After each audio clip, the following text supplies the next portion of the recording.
Приветствую, уважаемые натуралисты! С вами канал ЗУ. Мы собираем большую видеоэнциклопедию про все виды животных планеты. Любите природу вместе с нами. Подписывайтесь и ставьте лайки. Они помогают узнать о мире животных большему количеству людей. Белка песенки поет, да орешки все грызет. Орешки непростые, все скорлупки золотые.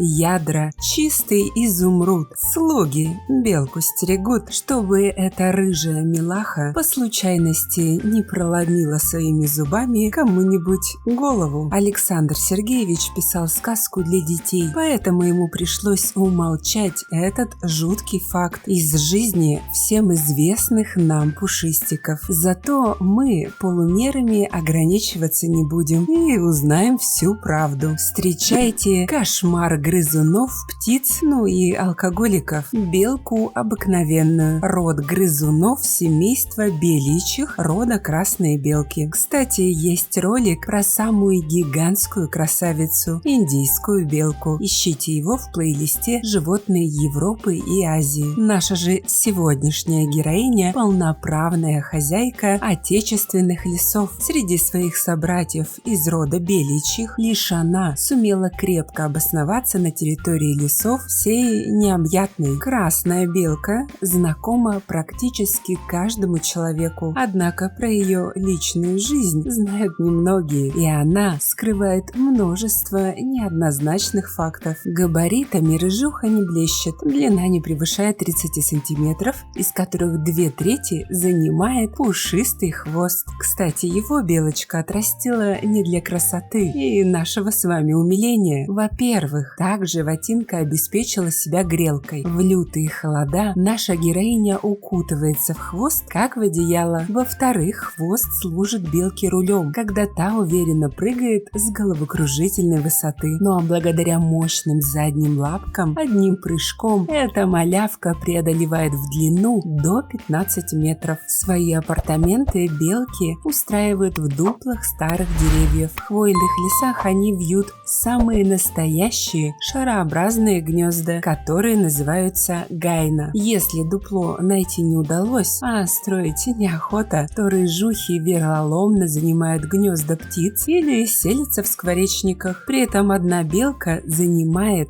сразу несколько гнезд, периодически меняя место прописки. Так эти грызуны спасаются от паразитов, да и хищники не узнают их точного адреса пребывания. Хомячат белки орешки, семена, грибы и ягодки. Разгрызать все вышеперечисленное нашим героиням помогают мощные мышцы челюсти и острые резцы, которые у всех грызунов растут всю жизнь. Холодной и длинной зимой, когда еду найти сложно, хозяйственная попрыгунья сооружает целые амбары с заготовками. Более того, таких кладовых у белки несколько, и все они расположены в разных местах. Она ведь не дурочка и знает, что любителей бесплатного в лесу много, поэтому если один из тайников разграбят, все остальные останутся в целости и сохранности. А теперь самое главное. Сама белка тоже не обделена бандитскими качествами. Свой рацион наша сегодняшняя гостья любит разбавлять мясом. Да, эта пушистая очаровашка устраивает настоящий геноцид, беспощадно сживая сосвету несчастных грызунов, птиц и присмыкающихся. Зачем, спросите вы, ей все эти убийства? Ну, во-первых, потому что может. Острые зубы у белки есть, мощные челюсти тоже. Белка с легкостью раскалывает орехи, так что попробовать на зубок чей-то череп ей труда не составит. Во-вторых, таким образом белки восполняют дефицит белков и микроэлементов, поэтому мышку или птичку рыжая употребляет в качестве минерально-витаминного комплекса. В-третьих, под удар рыжей бестии попадают те, кто является ее прямыми соперниками за пищевые ресурсы. То есть белка в лучших традициях мафии кровавым способом избавляется от конкурентов. Ну а после расправы с таким конкурентом не пропадать же добру. Несмотря на суровый характер, белки – животинки любвеобильные. За один сезон они успевают налюбить аж 2 поколения. Брачные игры начинаются весной. За одной бельчихой гоняется целый целая гурьба белкарей, жаждущих ее тепла и внимания. Однако избранник, доказавший свою крутость, остается с дамой ненадолго, и дело совсем не в нем. Когда барышня осознала, что скоро станет мамочкой, она, даже не требуя алиментов, гонит отца своих детей в шею, ибо тот вполне может совершить непростительный грех детоубийства и каннибализма. Спустя месяц на свет появляется 3-8 бельчат. Целых 2 месяца мамаша может заботиться о своих детишках, кормить их, защищать от врагов и переносить из гнезда в гнездо, чтобы деток не съели клещи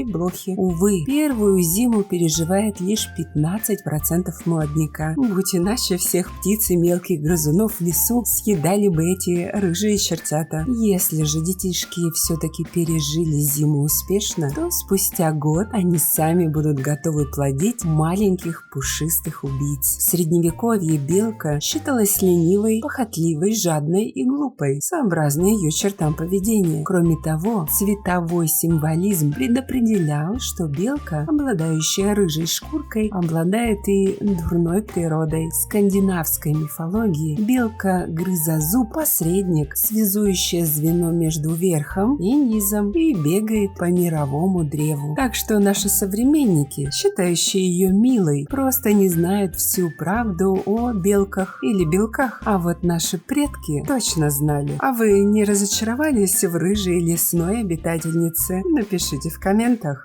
Становитесь спонсорами проекта всего за 99 рублей в месяц. Этим вы поможете популяризировать зоологию, что очень важно в современном мире. Также обращаю ваше внимание на то, что у нас появились дизайнерские брендовые футболки от канала. Приобрести их можно по ссылкам в описании к видео. Спасибо, что посмотрели этот ролик. Не забывайте ставить лайки, писать комментарии о том, какого бы животного вы хотели бы увидеть в следующем видео, и делиться этим видео с друзьями. Это очень помогает развитию нашего небольшого сообщества. Подписывайтесь на наши паблики по ссылкам в описании к видео. Там много интересного. С вами был канал о животных ЗУ. Мы собираем большую видеоэнциклопедию про все виды животных планеты. Любите природу вместе с нами. До скорых встреч!